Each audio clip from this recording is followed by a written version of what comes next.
Hola, ¿qué tal, Jacob? Bienvenidos a un video más del Jacob. Pues dice Diego Fernández de Ceballos, actúan como si fueran las flores más bellas del elegido. El PRIAN no le cumplió a México y esto hablando prácticamente de Marco y Alito termina estallando por completo el Diego Fernández Ceballos con todo mundo, tanto con Marco y Alito, con Sheinbaum y sobre todo también con AMLO el Magnífico, increíble pero cierto. Sí que pues bueno, sin más preámbulo, pues veamos de qué se trata, cómo estuvo y ahorita comentamos por qué no, ya que está completamente furioso por la derrota tan contundente que tuvo el PRIAN. Siempre eres bienvenido. Diego, hace 30 años, Sí, tú estabas en el lugar que hoy está Xóchitl. sí, me correspondió ser candidato del PAN a la presidencia de la República. Y dicen que te agachaste cuando viste pasar la victoria. Decía No. Jorge Castañeda, cerraste las cortinas de tu ventana. Se manejaron tres hipótesis. Una, que me había dado pánico escénico. Sí, O sea que como gané el debate, según se dijo, se lo ganaste. yo no juzgo mi propio desempeño, pero sí te digo, como se dijo que lo gané, entonces me dio miedo. Segundo, que tuve confianza y que me tiré al suelo, a dejar pasar. Y la otra, que me dieron dinero. Terrenos en Greña. Todo lo que te puedes imaginar. Entonces yo digo, lo primero, de que me confíe, no creo que valga la pena entretenernos, porque tarugo no soy. Que me haya dado pánico escénico, tampoco. No, Porque cobarde no soy. Vamos a quedarnos con que me dieron dinero. Pues entonces me tienen que fusilar por estúpido. Porque el que va a llegar a la presidencia de la República, ¿por cuánto puede ganar la presidencia? Y yo daba unas respuestas un poco fuertes que aquí las voy a moderar.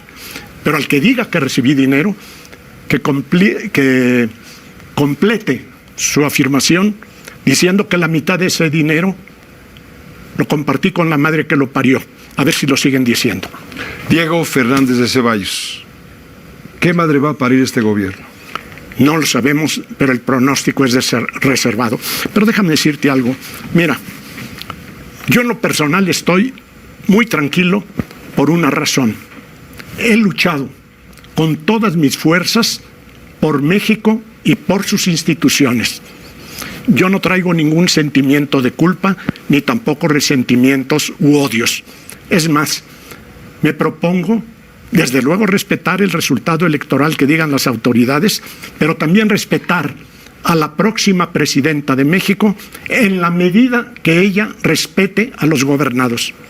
Si no lo respeta, a mí no me merecerá ningún respeto.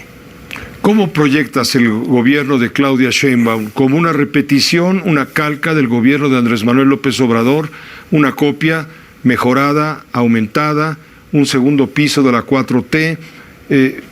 ¿México está dispuesto a ello? Mira, yo creo que es muy difícil hacer pronósticos sobre el comportamiento futuro de una persona, que no es lo mismo cuando está calificada de corcholata a cuando está calificada de presidenta. No es posible asegurar si va a seguir siendo la corcholata del que la destapó o va a ir por sus propios caminos con las limitaciones que el caudillo le pueda imponer. Lo cierto es que vienen tiempos difíciles. Yo creo que lo primero que debemos hacer es reprochar a los partidos políticos de oposición A eso iba. su comportamiento. No, yo traigo aquí una lista por si se te va alguno, ¿eh? Venga. Yo creo que los partidos políticos de oposición no le cumplieron a México.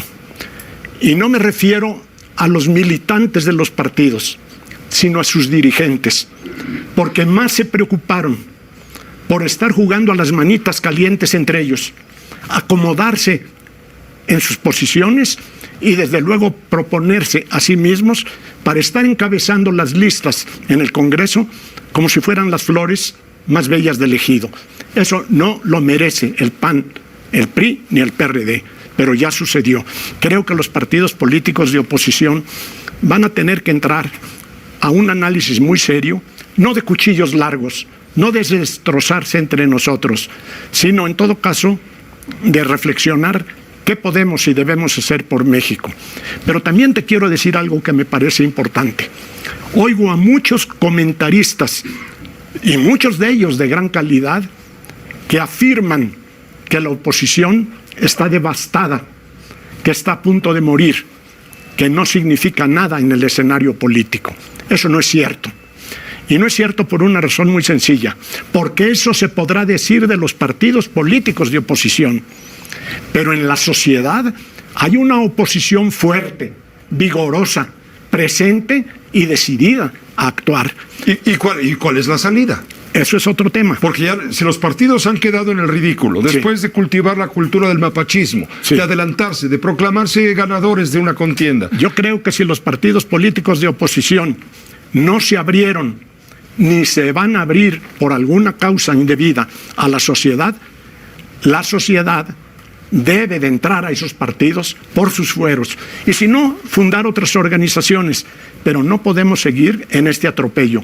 Pero también hay que decir algo que a mí me parece de importancia, José. Yo considero, y fue mi lema a propósito de hace 30 años, de luchar por un México sin mentiras. Y yo creo que no podemos seguir soportando que el nuevo gobierno que va a entrar siga la tarea del que va de salida, de mentir todos los días.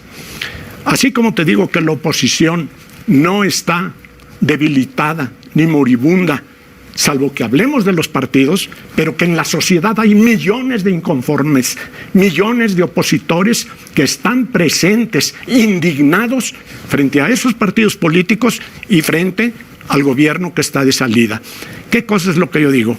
A mí me preocupa, por ejemplo, que la señora Sheinbaum, a la que te digo que voy a respetar, si ella respeta al público, ya empezó con una mentira que no debe pasarse por alto.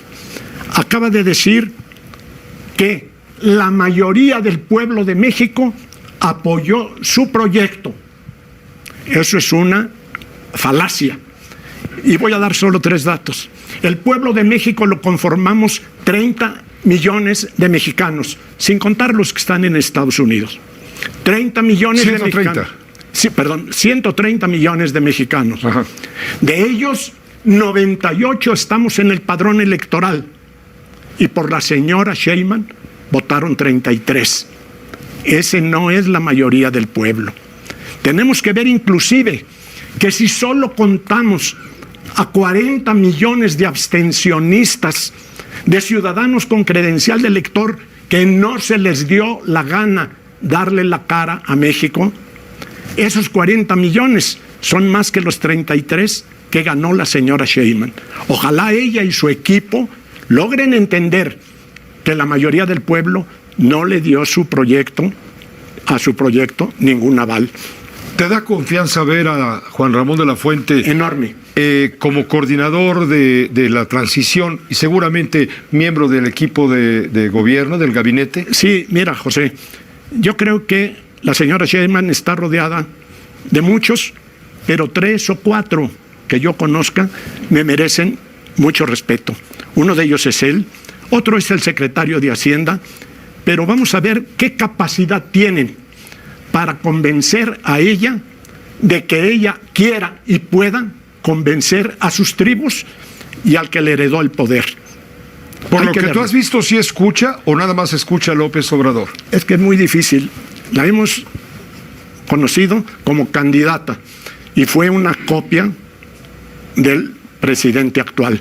Vamos a ver cómo se comporta. Yo tengo gran respeto por la historia de Juan Ramón de la Fuente y como lo decías ayer, además es psiquiatra, que ha hecho mucha falta en Palacio Nacional en este sexenio y seguramente va a hacer mucha falta en el que viene. Pero es un hombre de bien, es un hombre conciliador, es un hombre con prestigio, ganado a pulso en todo donde ha estado. Pero vamos a ver si es capaz de conciliar primero a sus tribus y después si las oposiciones tienen la categoría para entender que la oposición no debe de ser nada más contestataria. Y perdóname, y por lo que se refiere al secretario de Hacienda, también hay que decir que es una persona destacada, reconocida y respetada en el mundo de la economía y de las finanzas. Pero debe quedarnos claros que esos mensajes que está mandando para tranquilizar a los mercados, pues pueden ser buenos, pero insuficientes, porque los mercados no se chupan el dedo. De nada sirve que les ofrezcan unas finanzas públicas y equilibradas si viene la destrucción del Poder Judicial en México, viene la devastación de los órganos que controlan al poder político, que son los autónomos, y viene la barbarie si no la detenemos. Y ahora el contrapeso van a ser los mercados. Mira, yo creo que somos 3 contrapesos. Los empresarios, los ciudadanos. Sí. Los ciudadanos inconformes. Yo de los empresarios apuesto muy poco porque ellos tienen en primer lugar, naturalmente, sus intereses. Y digo naturalmente, no debidamente. Tienen ellos sus intereses. Pero yo sí creo que la sociedad inconforme con lo que ha pasado y con lo que se está proyectando de devastación nacional es una fuerza real. Por otra, los mercados, porque con ellos no se juega si vamos a la economía. Y por último también, yo creo que puede ser lo que tú has señalado, las personas sensatas y honestas que están cerca de Claudia Sheinbaum, que son muy pocas, pero de buena calidad. Hay un ánimo de derrota entre quienes vieron perdida la elección. Me refiero no solamente a los políticos, sino a la sociedad que votó en contra, es decir, que votó a favor de un cambio y no en la continuidad. Y está viviendo ese sector de la sociedad algo que en psicología se llama la negación, en el duelo, y están en la etapa de la negación. No es posible, no es posible.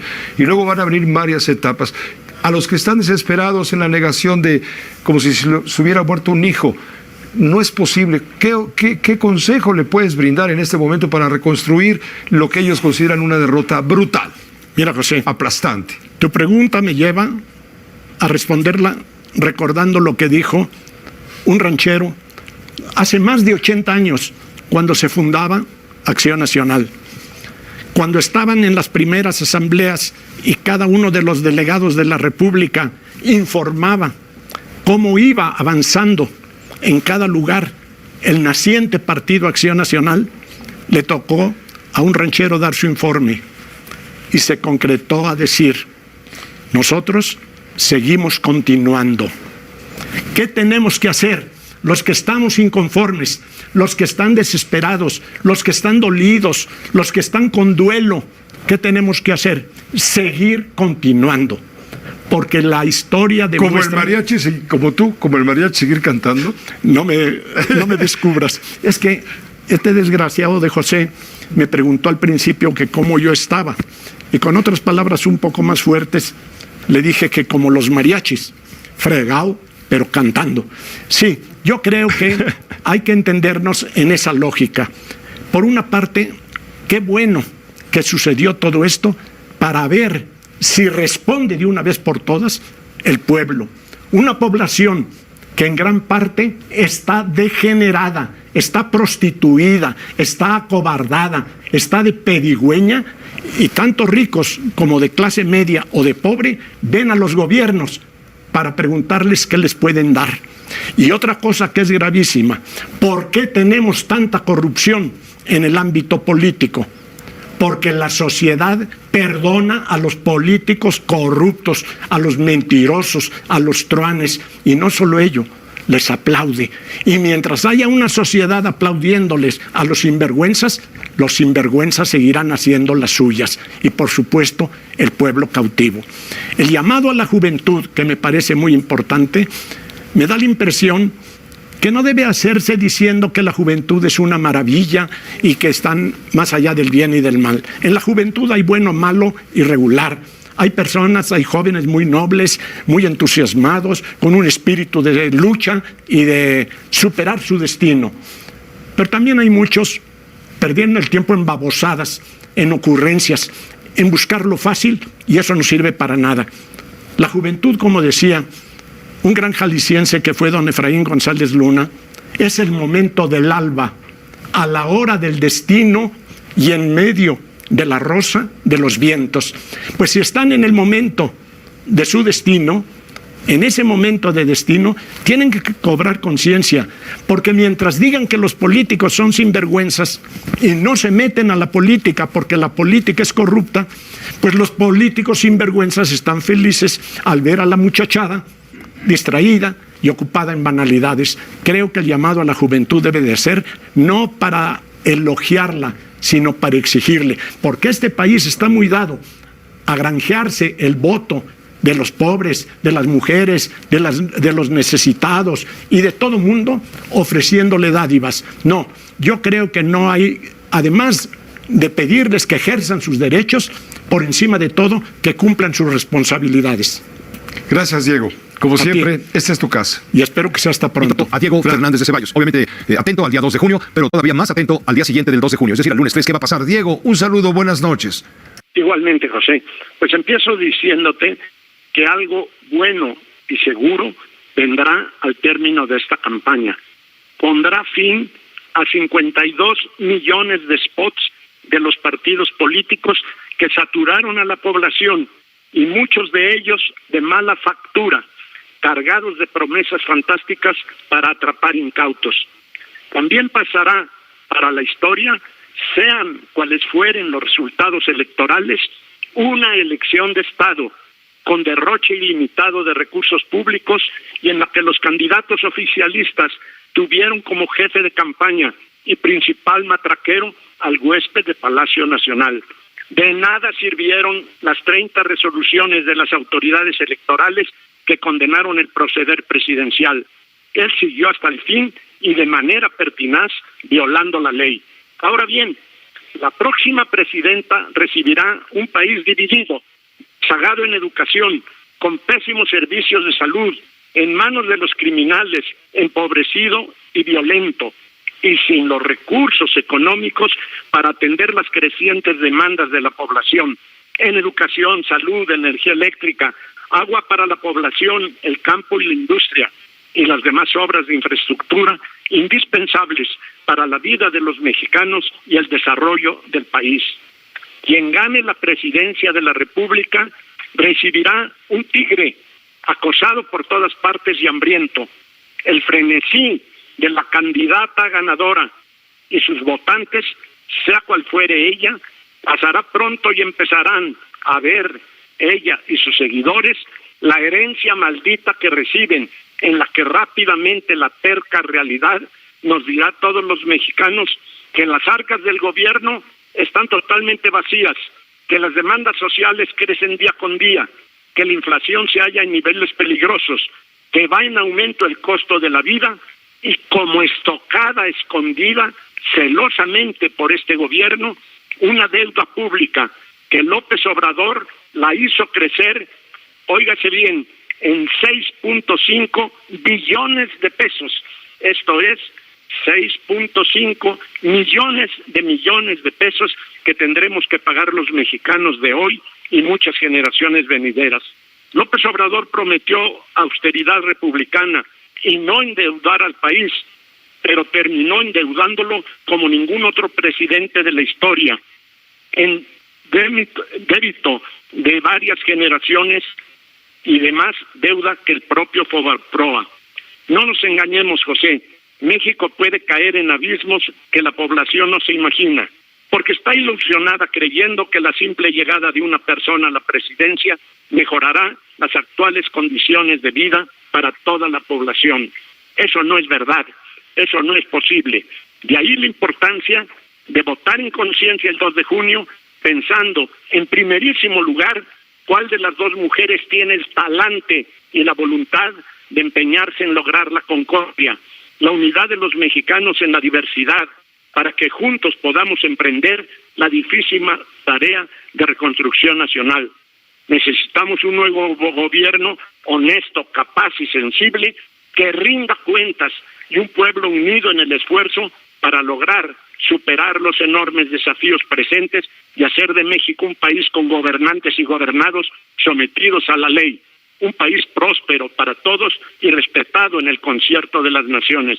Finalmente te digo, si la diferencia de la votación presidencial resulta menor de 10 puntos, la mayoría de las empresas encuestadoras y los dirigentes de Movimiento Ciudadano quedarán como esquiroles en el banquillo de los acusados. Gracias.